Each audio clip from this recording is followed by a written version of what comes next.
하나님 아버지의 사랑과 우리 주 예수 그리스도의 은혜와 평강이 저와 여러분 심령 속에 말씀과 성령으로 충만하게 임하시기를 우리 주 예수 그리스도 이름으로 간절히 축원합니다. 오늘은 구약 성경 이사야서 7장을 본문으로요. 임마누엘의 약속 성취와 다시 재림하시는 주 예수 그리스도라는 제목으로 하나님의 귀한 말씀을 받도록 하겠습니다. 먼저 7장 1절인데요. 우시야는 선한 왕이요 그 아들 요담도 선한 왕이었습니다. 요담 왕 때 유다 나라가 강성하여 숙적인 암몬 자손을 쳐서 이겼으므로 그들이 조공을 바쳤습니다. 그런데 요담의 아들 아하스가 왕이 되어 많은 우상을 섬기며 악을 행했기 때문에 아람 왕과 이스라엘 왕이 동맹하여 유다를 침략하게 되었습니다. 유다 나라가 이스라엘과 단독으로 싸워도 감당하기 힘든데 이스라엘 왕이 강한 아람 왕과 동맹을 하여 유다 나라를 치려고 하였습니다. 그러므로 심히 두려워 유다 왕의 백성들의 마음이 삼림이 바람에 흔들림 같이 흔들렸습니다. 3절과 4절인데요. 하나님께서 이사야 선지자에게 그의 아들 스알 야숲을 데리고 유다 왕 아하스를 만나 하나님이 보호하심을 전해주라고 하셨습니다.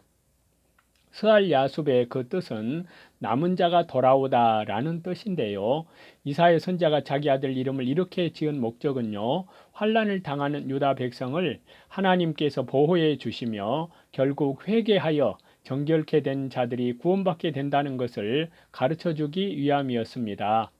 근본에 그 아들을 데리고 유다 왕을 만나러 간 것도 유다 백성을 하나님이 보호해 주시고 구원해 주심을 알게 하기 위함이었습니다. 삼가며 종용하라, 두려워하지 말고 잠잠히 하나님을 신뢰하라는 말씀입니다. 원수가 아무리 강해도 잠잠하며 삼가고 하나님을 신뢰하면 하나님께서 이기게 해 주십니다. 그래서 이사야 30장 15절에 말씀하시기를요. 이 주 여호와 이스라엘의 거룩하신 자가 말씀하시되 너희가 돌이켜 안연히 처하여야 구원을 얻을 것이요 잠잠하고 신뢰하여야 힘을 얻을 것이오늘 이라고 말씀하고 있습니다. 연기 나는 부직갱이 구루터기는 부직갱이는 불을 피울 때 사용하는 막대기인데요. 그것으로 나무를 밀어넣거나 들쳐서 불을 잘 불때게 하는 것입니다. 그루터기는 끝을 가리킵니다. 연기 나는 부직갱이 끝은 아무 보잘것없는 것입니다. 아람과 이스라엘이 강하게 보이지만 실제는 아무 보잘것없는 연기 나는 부직갱이에 불과하다는 것입니다. 그러므로 원수들을 두려워하지 말라고 하나님께서 말씀하셨습니다. 5절과 7절인데요. 에브라임 왕과 르말리아야의 아들은 이스라엘 왕 베가를 가리키는데요. 그가 아람 왕과 동맹하여 유다를 치고 아하스 왕을 제거시키고 다브엘의 아들을 세워 왕을 삼고자 하였습니다. 그러나 그 계책대로 되지 않는다는 것입니다. 다브엘의 아들에 대해서는 자세히 알 수 없지만 아람과 이스라엘 왕과 친한 사람이었을 것입니다.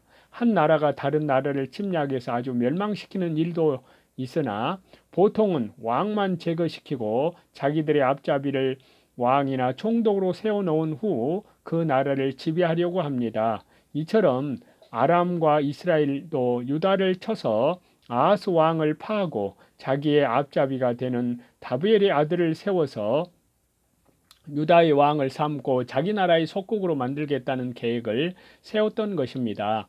그러나 그 도모가 서지 못한다고 했습니다. 아무리 열방이 분노하고 민족들이 도모를 해도 창조주 하나님의 허락 없이는 주 예수 그리스도의 허락이 없이는 안 됩니다. 참새 한 마리가 땅에 떨어지는 것도 하나님의 주 예수 그리스도의 허락 없이는 안 됩니다. 8절과 9절입니다. 아람의 머리는 다메섹이요 다메섹의 머리 되는 사람은 르신 왕입니다.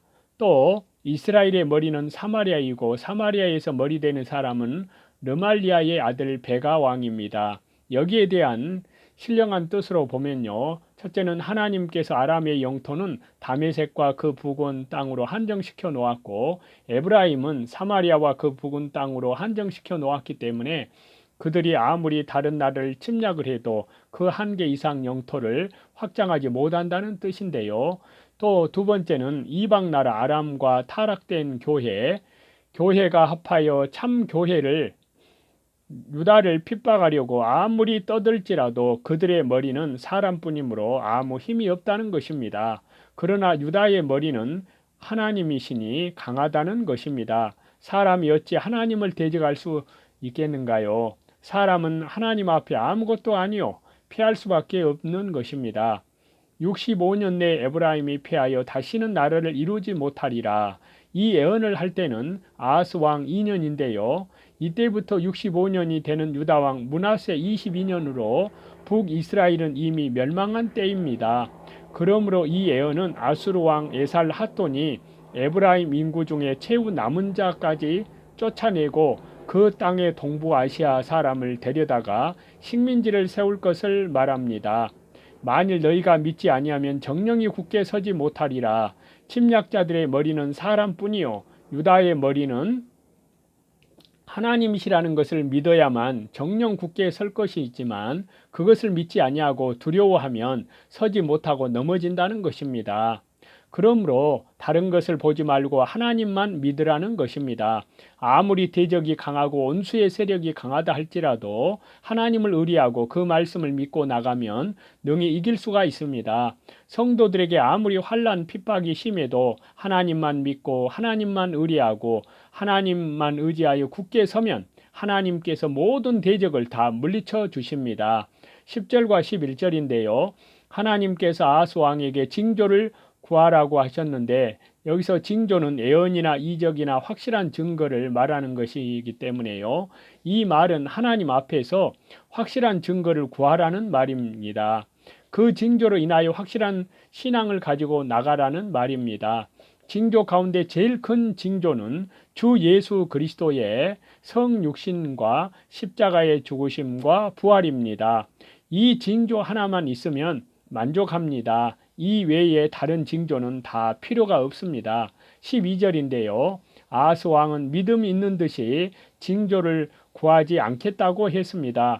징조를 구하는 것은 하나님을 시험하는 것이므로 징조를 구하지 않겠다고 하는 것은 잘한 것 같지만 사실은 가정한 일입니다. 왜냐하면요. 아하스 왕은 지금 아수르 왕을 의지하고 있기 때문입니다. 그는 은밀히 아수르에게 사자를 보내서 아수르의 도움을 받으려고 계획하고 있었습니다. 표면적으로는 믿음이 좋은 것처럼 하나님을 시험하지 않겠다고 하며 징조를 구하지 않았지만 실상은 그 마음속에는 불순종이요 외식적인 태도였습니다.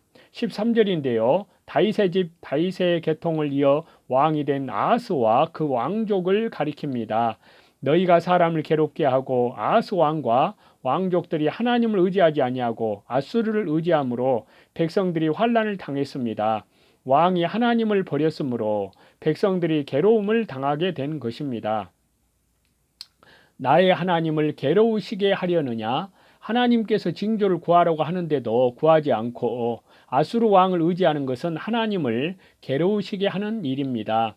하나님은 믿는 자를 기뻐하십니다. 믿음이 없이는 하나님을 기쁘시게 할 수 없습니다. 14절인데요. 징조 가운데 제일 큰 징조는 하나님이 사람 되어 세상에 오신 성육신하신 주 예수 그리스도이십니다. 이 14절은 예수 그리스도의 동정녀 탄생을 예언하는 말씀입니다. 처녀의 히브리어 언어는 단순히 젊은 여자를 가리키고 또 말이 처녀를 가리킨다고 주장하는 사람들도 있습니다. 그러나 구약 성경에서 알마라는 말이 빼둘라라는 말보다 더 전문적으로 처녀를 의미하는 데 사용되었습니다. 창세기 24장의 처녀 리브가를 알마라고 했고 그 외에도 결혼하지 않은 처녀를 알마라고 한 곳이 많습니다. 이 알마는 70인역에서 팔데노스로 번역했는데 이것은 처녀에 사용되는 말입니다. 마태복음에서 팔데노스를 인용하여 마리아의 동정녀 탄생을 말했습니다. 처녀가 잉태의 아이를 낳는다는 말씀은 구약 성경에서 본 단 한 번만 이 구절에서 언급되어 있는 말씀입니다. 그러나 그 말씀이 그대로 이루어져서 동정녀 마리아가 예수님을 잉태하여 예수님이 탄생했습니다. 이사야 선지자는 주전 약 800여 년 전에 사역한 선지자인데요. 그때 예언한 말씀이 약 800년 후에 그대로 이루어진 것입니다. 이 주 예수 그리스도의 탄생은 이스라엘 백성을 구원하는 징조요, 모든 택한 백성을 구원하는 징조입니다. 임마누엘은 하나님이 우리와 함께 계시다라는 뜻입니다. 예수 그리스도는 하나님이 사람이 되어 이 세상에 오신 분이시며 그분께서 우리와 함께 계시게 되었습니다. 15절입니다. 그가는 임마누엘 오실 그리스도를 가리킵니다. 악을 버리며 그리스도께서 십자가에 못 박혀 죽음으로 자기 백성의 죄를 사하여 주실 것을 가리킵니다. 선을 택할 줄 알 때에 예수 그리스도께서 죽기까지 복종하여 의를 완성시키시고 부활하셔서 그 의를 믿는 사람에게 주실 것을 가리킵니다. 버터와 꿀은 영양 있는 하나님의 말씀을 가리키고요. 시편 19편 10절에 금 곧 많은 정금보다 더 사모할 것이며 꿀과 송이꿀보다도 더 달도다 라고 했습니다. 여기에 대한 이 말씀은 임마누엘은 유다 백성을 가리키는 것으로 유다 백성은 아직 유치하여 죄를 버리고 선을 택할 줄을 알지 못합니다. 그러므로 북쪽 나라 아람과 이스라엘의 침략으로 땅이 황폐해지겠기 때문에 농사를 못하고 버터와 야생 꿀을 먹고 살게 된다는 것입니다.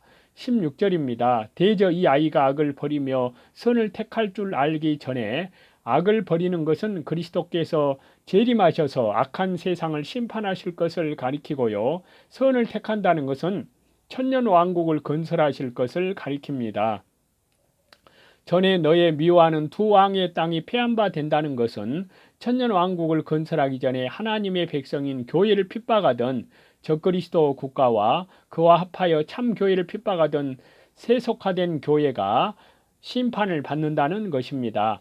역사적으로 해석을 할 수 있는 것은 아람 왕과 이스라엘 왕이 멸망할 것을 가리킵니다. 그 후에 2 내지 3년이 지나서 호세아가 이스라엘 왕 베가를 반역하여 죽였고 아수르 왕이 다메섹을 치고 아람 왕 르신을 죽였습니다. 17절인데요. 에브라임 즉 이스라엘은 물러갈 것입니다. 그러나 유다 백성이 하나님을 의뢰하지 않고 아수르를 의지했기 때문에 하나님께서 그 의뢰하는 아수르를 통해서 유다를 징계한다는 것입니다. 성도가 하나님을 의지하지 않고 세상 세력을 의지하면 그 의지하는 세상 세력을 통해서 심판하십니다. 원수가 두려운 것이 아니고 자기가 믿음 안 지키는 것이 두려운 것입니다. 원수가 강하기 때문에 망하는 것이 아니고 자기가 믿음을 안 지키기 때문에 망하는 것입니다. 망하는 원인이 자기에게 있습니다. 아무리 원수가 강하고 큰 나라와 동맹하여 침략한다고 할지라도 하나님만 의뢰하고 믿음을 지키면 하나님께서 붙들어 주시고 승리하게 해 주시고 환난 가운데서도 건져 주십니다. 아하스 왕이 하나님을 의뢰하지 않고 징조를 구하라고 해도 겉으로는 하나님을 시험하지 않겠다고 하면서 속으로는 가증하게 아수르를 의지했기 때문에 그 의뢰하던 아수르 왕 때문에 심판을 받고 수치를 당하게 됩니다. 18절과 19절인데요. 애굽 하수에서 먼 지경의 파리와 아수르 땅의 벌은 애굽과 아수르의 군대를 가리킵니다. 애굽과 아수르의 군대들이 때를 지어 와서 유다를 침략하게 하리라고 하나님께서 경고하십니다. 그 군대들이 멀리서부터 맹렬히 쳐들어와서 유다 전역의 바위 틈, 가시나무, 초장을 다 점령한다는 것입니다. 20절입니다. 하수 저편에서 세내온 삭도는 아수르군을 가리킵니다. 머리털과 발털을 수염도 깎으시리라는 것은 하나님께서 아수르를 보내어 유다를 쳐서 유다가 그의 온수 앞에서 머리로부터 얼굴과 발까지 온 몸 전체가 수치를 당하게 하시겠다는 말씀입니다. 삭도에 의해 머리털과 발털이 밀리고 수염이 깎이는 것은 치욕스러운 일입니다. 세내온 삭도, 이것은 쉴 새 없이 속히 사용한다는 말씀입니다. 아수르를 이렇게 사용을 해서 유다를 속히 징계하신다는 것입니다. 한국 속담에도 세내온 소는 똥쌀 틈도 없다는 말이 있습니다. 소를 하루 세내어 왔으면 세내온 기에 많은 일을 하려고 소를 쉴 새 없이 부립니다. 유다 왕이 믿음을 안 지키고 아수르와 친하고 아수르가 도와줄 줄 알았지만 하나님은 그 아수르를 통해서 유다를 괴롭게 하고 수치를 당하게 한다는 것입니다. 믿는 도끼에 발등이 찍히게 됩니다. 도와주어야 할 사람이 도리어 자기를 망하게 합니다. 사람을 의지하는 자는 사막의 떨기나무와 같이 공고할 뿐입니다. 21절과 22절인데요. 한 어린 암소와 두 양을 기른다는 것은 유다가 전화로 인하여 농사를 못하고 소 한 마리와 두 양을 기를 만큼 극히 가난한 생활을 할 것을 가리킵니다. 그러나 하나님께서 그들을 먹여 살립니다. 그들이 예부적으로 환난과 궁핍을 당하지만은 하나님께서는 버터와 꿀로 먹여 살린다는 것입니다. 이것은 신령한 양식을 가리키기도 하는데요. 불신앙의 세력들이 하나님의 심판을 받은 다음에야 사람들이 하나님 앞으로 돌아와 진리의 말씀을 달게 받아먹고 생명이 살게 됩니다. 징계를 받고 실패와 낭망을 당한 다음에야 진정으로 자기의 죄를 주 예수 그리스도의 십자가의 보혈 영원한 속량함을 의지하여 철저히 회개하고 주 예수 그리스도 앞에 돌아와 진리의 맛을 알고 참된 신앙에 서게 된다는 말씀입니다. 23절에서 25절인데요. 천주에 은 1,000개의 가치 되는 포도나무 있던 곳은 비옥한 값진 포도원을 가리킵니다. 그렇게 비옥했던 포도원의 가시나무가 많이 져서 그 땅이 황무지가 된 것입니다. 가시나무가 많으므로 포도 농사를 못하고 또 짐승들이 많아서 사람들이 그리로 지나가려면 살과 활을 가지고 가야 갈 수가 있는 곳이 됩니다. 이 진료와 형극이 난 것은 사악한 사상이나 악한 자들이 들어차는 것을 가리키기도 하는데요. 세상이 이렇게 악해지는 것입니다. 보습으로 갈던 산이 비옥하여 농사하는 산을 말합니다. 그러한 땅이 황무해져서 소를 놓으며 양에 밟는 곳이 된다는 것입니다. 유다 백성이 하나님을 의지하지 않고 세상을 의지함으로 하나님의 보호가 떠나 그 땅 전체가 황무해지고 가시와 형극이 나게 된다는 것입니다. 어느 백성이나 하나님의 보호가 떠나면 악한 사상과 악한 자가 가득 차게 됩니다. 임마누엘의 약속은 이미 그리스도 안에 있는 성도에게서 성취되었습니다. 성령님께서 언제나 성도와 함께 하시어 구원을 베풀며 모든 길을 인도하여 주시기 때문입니다. 성도는 임마누엘의 축복 예언이 완성될 하나님 나라를 소망하는 가운데 하나님의 법을 좇아 살아가시는 저와 여러분이 다 되시기를 다시 재림하시는 우리 주 예수 그리스도 이름으로 간절히 축원합니다.